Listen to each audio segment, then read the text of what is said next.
Emma sat in the sterile white office, nodding mechanically as Dr. Patel explained the treatment plan.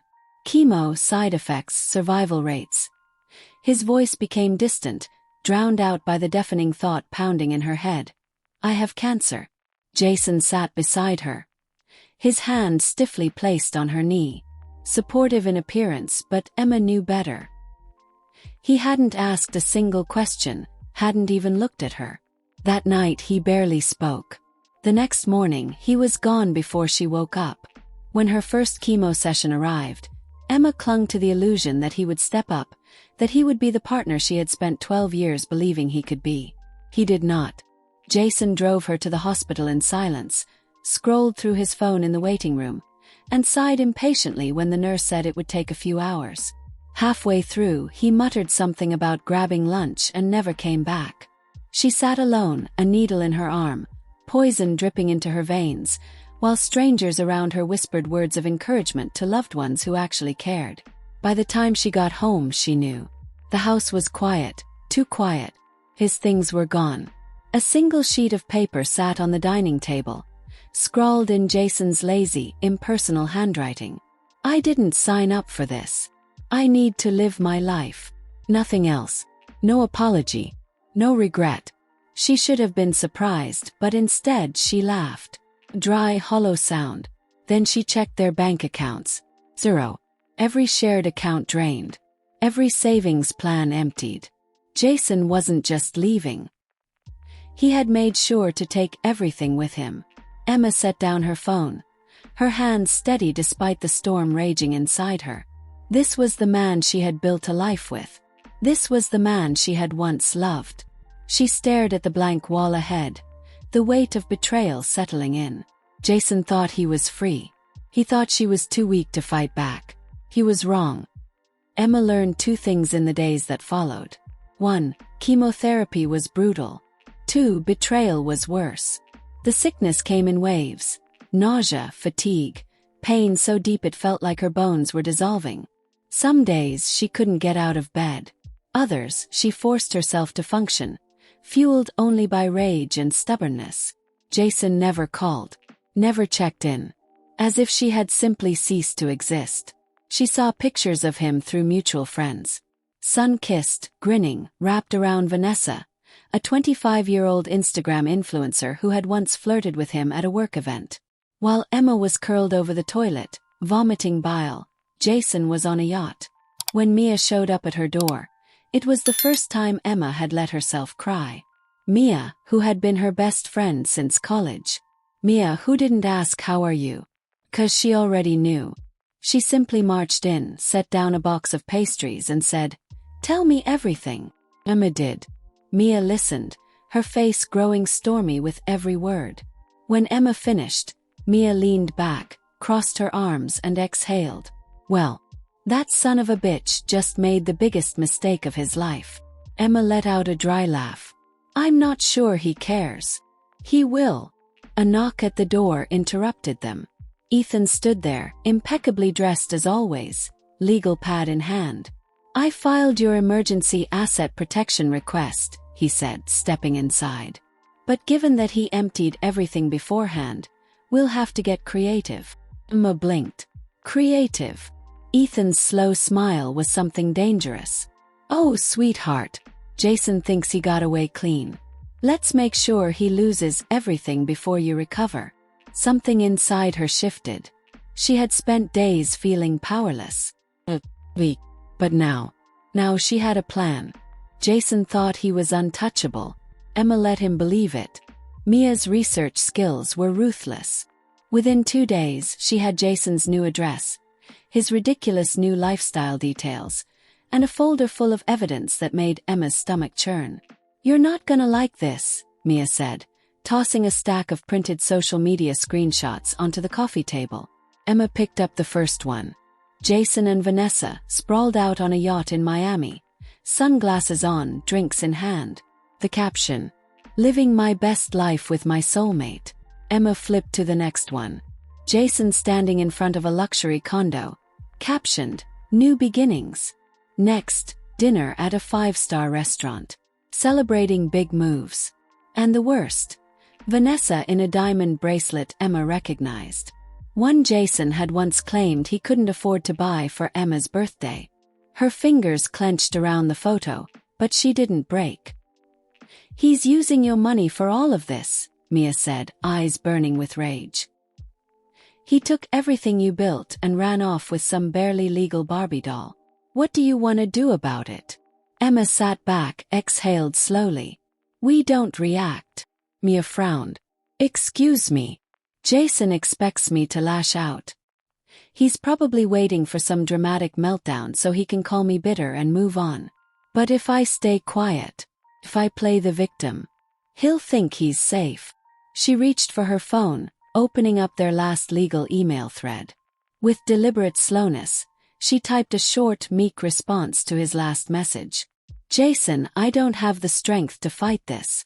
I just need peace right now. Take what you need and please don't make this harder than it already is." Mia's jaw dropped. "What the, Emma, you're not seriously." Emma hit send. She looked up at her best friend and smiled. "We let him win, Mia. Just for now." Emma had seen this coming. Not cancer, not chemo, but Jason's inevitable betrayal. And unlike Jason, Emma planned ahead. 2 years ago, when she first noticed his spending habits shifting, late-night withdrawals, suspiciously expensive business trips, she had quietly moved her own savings into a separate account. Not hidden, not illegal, just protected. And now, that account was untouched. "I don't get it," Mia said, flipping through the financial reports Emma had just pulled up on her laptop. "You've had this safety net the whole time. Why didn't you say anything?" "Because Jason is impulsive," Emma replied calmly. "If I had confronted him, he would have started sniffing around, maybe even tried to force my hand. I needed him to think I was completely blind. Needed him to get comfortable enough to screw himself over completely." Mia sat back impressed. "And now," Emma smiled, "now we take everything back." Ethan arrived an hour later, briefcase in hand, his grin downright predatory. "You, my dear, are very good at being underestimated," he said, flipping open a folder. "Jason never even checked if you had separate assets, which means he didn't list them in any of his filings. That's a serious oversight on his part." "Good," Emma said. "That means we have the element of surprise." Ethan nodded. "And it gets better. Jason was sloppy with the money he did take. Between the joint account withdrawals, the unauthorized credit card charges, and the sudden spike in luxury spending." He leaned forward. "We have clear evidence of financial misconduct." Emma's stomach twisted. This wasn't just about the money. It was about betrayal, deception. Jason had abandoned her while she was fighting for her life, and rewarded himself with vacations, jewelry, and a new girlfriend. Mia pushed another folder toward her. "And we have proof of the affair. Hotel receipts, dinner reservations, screenshots of Vanessa posting selfies in bed at hotels Jason had booked under their joint account." Ethan tapped the stack of documents. "This is enough to ruin him in court. But I have a better idea." Emma raised an eyebrow. "I'm listening." Ethan's grin sharpened. "Let's make him lose everything before we even get to court." Jason had no idea he was walking into a trap. Ethan crafted the email carefully, making sure every word dripped with resignation and helplessness. "Jason," it read, "Emma is too sick to handle a prolonged legal battle. She just wants peace. We're willing to settle quickly, without further disputes. The offer is simple. She will accept a reduced share of the assets, keeping only the house and a small support fund. In return, she will not contest the divorce in court. Please let us know if this is acceptable." Within an hour, Jason responded. Finally, some common sense. Attached was his version of the agreement, laughably one-sided. He offered Emma barely enough to survive for a few months, assuming she wouldn't even make it that long. Emma pretended to hesitate, letting him believe she was considering it. 3 days later, she signed the agreement. Jason thought he had won. But what he didn't know was that Mia and Ethan had already filed an emergency court motion behind his back. By the time he opened a bottle of champagne with Vanessa, celebrating his clean break, Ethan had successfully frozen all remaining marital assets. Jason had no clue. Not yet. Jason woke up to chaos. His phone buzzed relentlessly. Bank alerts, declined transactions, and a furious email from his financial advisor. He sat up, heart pounding, clicking through his accounts. Account frozen due to pending legal review. Transaction declined. Insufficient funds. Every single one. His credit cards declined. His investment accounts went down. Even his business account, which he thought was untouchable, had been flagged for financial misconduct. The emergency motion had gone through. Panic clawed at his throat as he dialed his lawyer. "Fix this," Jason snapped. "You should have read the fine print," his lawyer sighed. "That quick settlement you were so eager to sign.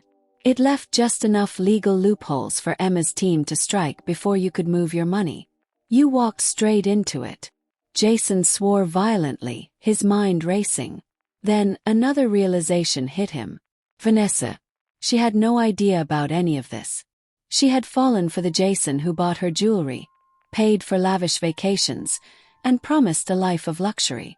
But now he was broke.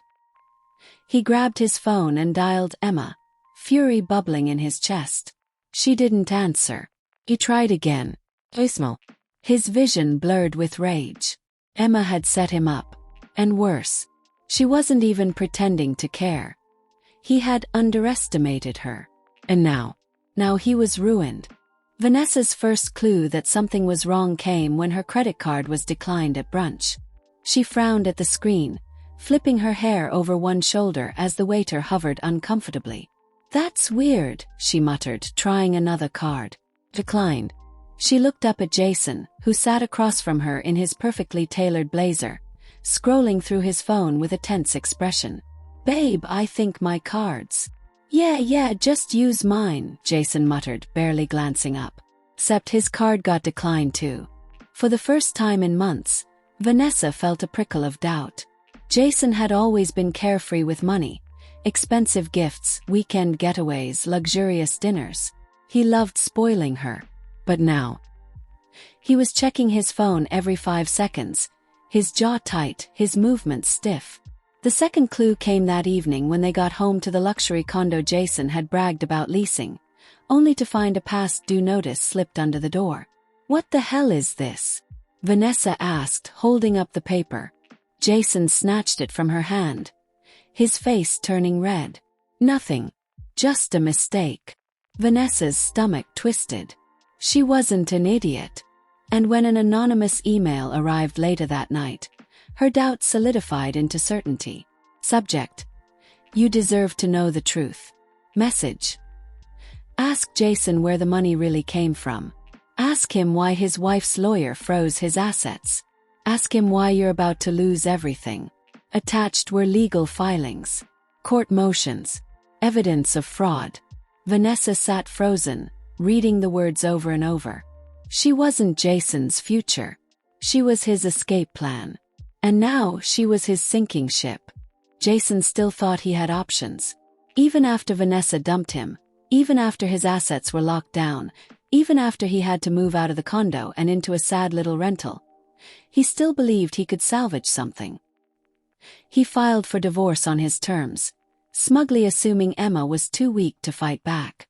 The settlement offer was laughable. A 50-50 split of what was left, which was nothing, with no mention of his financial misconduct. But Emma had been preparing for this moment. Her counter-lawsuit hit him like a truck. Fraud, misuse of marital funds, infidelity, concealed assets. The evidence was brutal. Hotel receipts, credit card statements, screenshots of his own arrogant texts about draining their accounts. Jason's lawyer, a tired-looking man who had clearly lost his patience, pulled him aside before their first hearing. "I need you to listen very carefully," he said, voice low and sharp. "If you fight this, you will lose everything. Do you understand? She has enough to ruin you completely. Hell, you might even be looking at criminal charges for financial fraud." Jason paled. So what do I do? He asked. His lawyer sighed. You negotiate, you pray, and you hope she takes pity on you. Jason swallowed. But deep down he already knew. Emma wasn't interested in mercy. Emma sat in the doctor's office, fingers curled loosely in her lap as Dr. Patel reviewed her latest scans. The tumor has significantly shrunk, he said with a small, pleased smile. Your body is responding well to treatment. If things continue like this, we'll be looking at remission. Emma exhaled, closing her eyes for a second. Relief washed over her. But she didn't celebrate. Not yet. Because Jason still thought she was weak. And for now, that worked in her favor. Mia was waiting outside, scrolling through her phone when Emma walked out of the office. At one look at Emma's face, her friend jumped to her feet. Well, what did he say? Emma smiled. A real genuine smile. He said I'm going to be fine. Mia let out a breath and wrapped her in a tight hug. Holy shit, Em. You did it. Emma nodded, letting the moment sink in, but when she pulled back, her face was calm and calculating again. Jason doesn't know yet, she said. Mia's smile faltered. Wait, you're not gonna tell him? Not until everything is finalized. He still thinks I'm too sick to fight back. That's leverage. Mia grinned. Damn. You're good at this. Emma wasn't just recovering. She was rebuilding. Ethan called later that day with the final update. The court date is set, he told her. One last round, and Jason's financial fate is sealed. Emma's fingers tightened around her coffee cup. Then let's end this. Jason was unraveling. His financial problems were spreading like wildfire. The company HR department had caught wind of his marital financial misconduct, and suddenly, he was a liability. His position terminated. His professional reputation in tatters. He tried applying for new jobs, but news had traveled fast.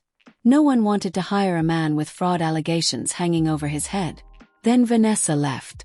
Emma had already known it was coming. A mutual friend had gleefully passed along the news. Vanessa had packed her bags, told Jason she wasn't ready for a serious commitment, and blocked his number. And Jason finally realized what Emma had done. She hadn't just won. She had erased him. The life he had run to. His money. His career. Destroyed. His young, perfect girlfriend. Disappeared. And now, he had nothing left but the consequences of his own decisions. Jason tried calling Emma one last time. She answered just to hear him break. Emma, please.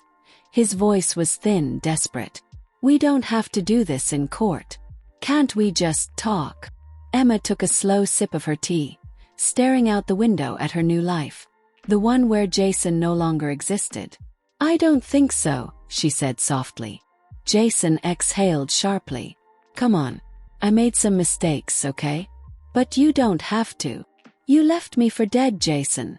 Emma cut him off, her voice calm, steady, final. You emptied our accounts while I was fighting for my life. You didn't just walk away.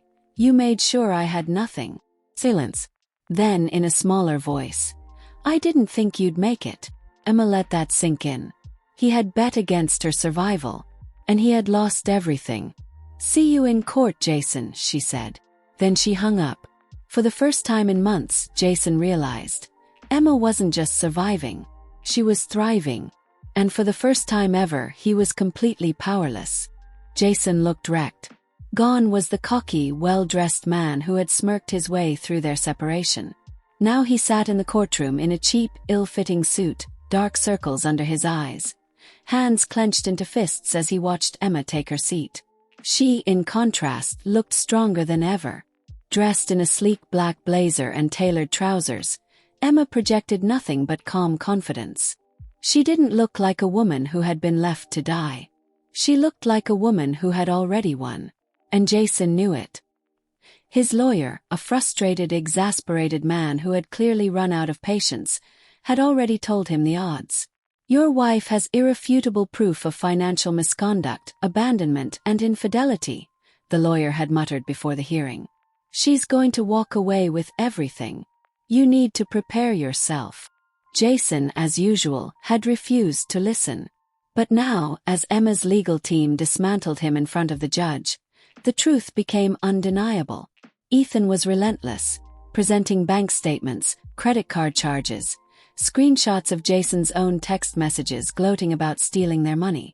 Mr. Harrison withdrew over $120,000 from joint marital accounts, leaving Mrs. Harrison with nothing while she underwent chemotherapy. He then proceeded to spend those funds on vacations, gifts for his mistress, and a luxury apartment he no longer resides in. He deliberately and maliciously abandoned his wife at her weakest point. This is not just financial misconduct, Your Honor. It is blatant exploitation. Jason shifted uncomfortably, eyes darting to the judge. The judge's expression was stone cold. Mr. Harrison, do you have anything to say in your defense? Jason cleared his throat, desperate now. I wasn't trying to hurt her. I just needed a fresh start. Emma didn't even blink. The judge sighed.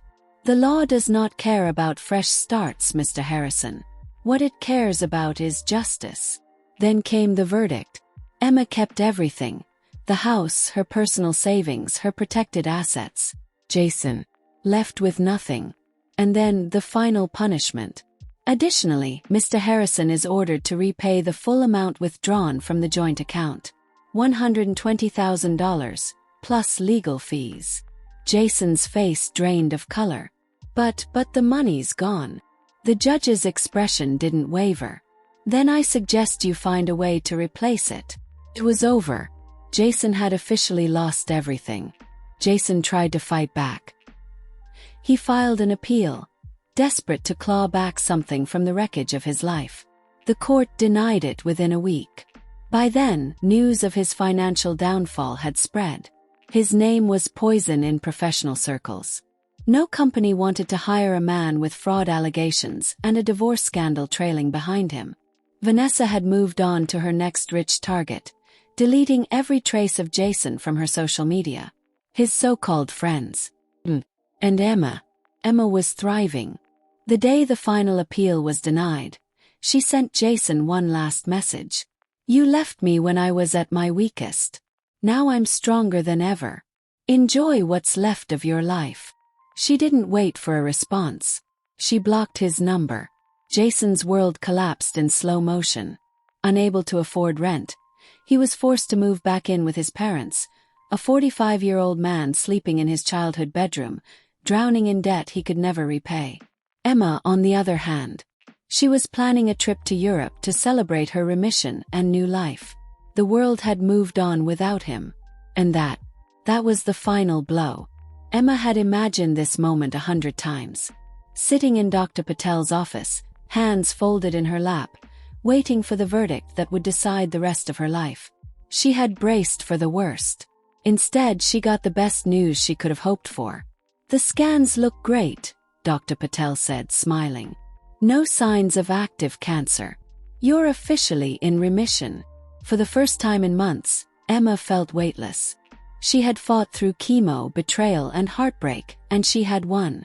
Mia was waiting for her outside the hospital, bouncing on her toes with anticipation. The second Emma stepped outside, Mia tackled her into a hug. Well, say it. Say the words. Emma grinned, voice steady and sure. I'm cancer-free. Mia screamed, startling the security guard at the entrance. You did it. That night, Emma celebrated properly. Her house, not Jason's, was filled with laughter and love. Mia, Ethan, her closest friends, and even some of the nurses who had helped her through chemo came to celebrate. A cake sat in the center of the dining table, decorated with words that made Emma laugh the second she saw them. She beat cancer and her ex. Ethan raised a glass. To Emma, who came out of this stronger, wiser, and richer than the man who tried to break her. Laughter erupted around the room. But Emma wasn't just thinking about Jason anymore. She had bigger plans. The next morning, she made the call that would turn her pain into something bigger than revenge. A non-profit for cancer survivors. She had seen too many women left alone in their hardest moments, just like she had been.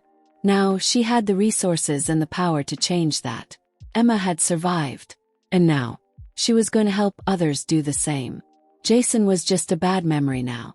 And she had never felt lighter. Jason had never felt heavier.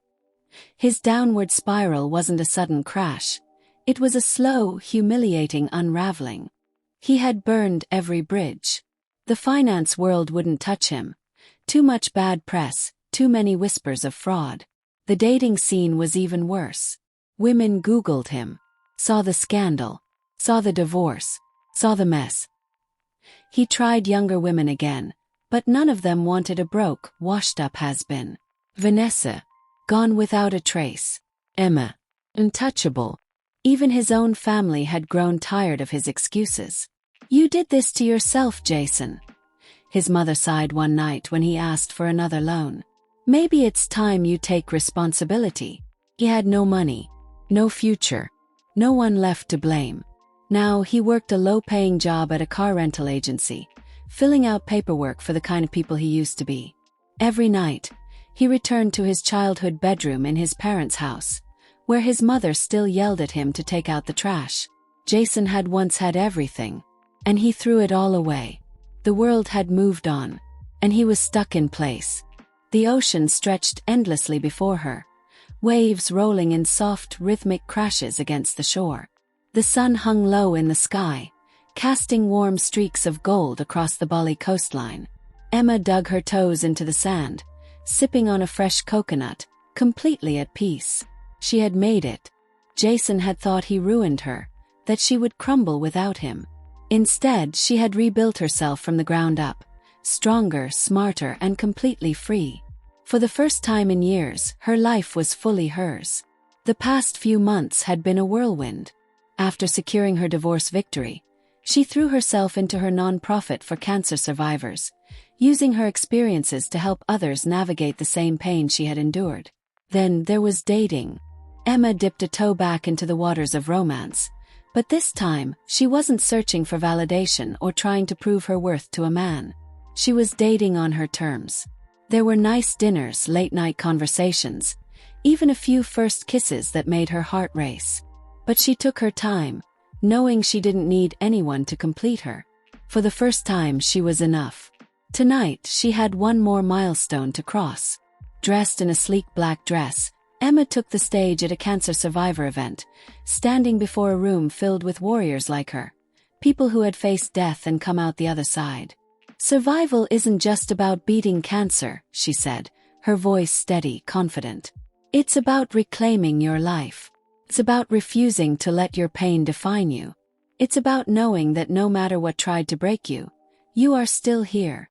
The audience erupted into applause, some standing, others wiping away tears. Emma smiled, stepping off the stage and into a future that was finally hers. Later that night, as she raised a glass to her new life, she thought about Jason one last time. How he had underestimated her. How he had bet against her survival. And how, in the end, she didn't just survive. She became unstoppable. Want to hear more of this? Then click on the video on the right-hand side, which is even more brutal.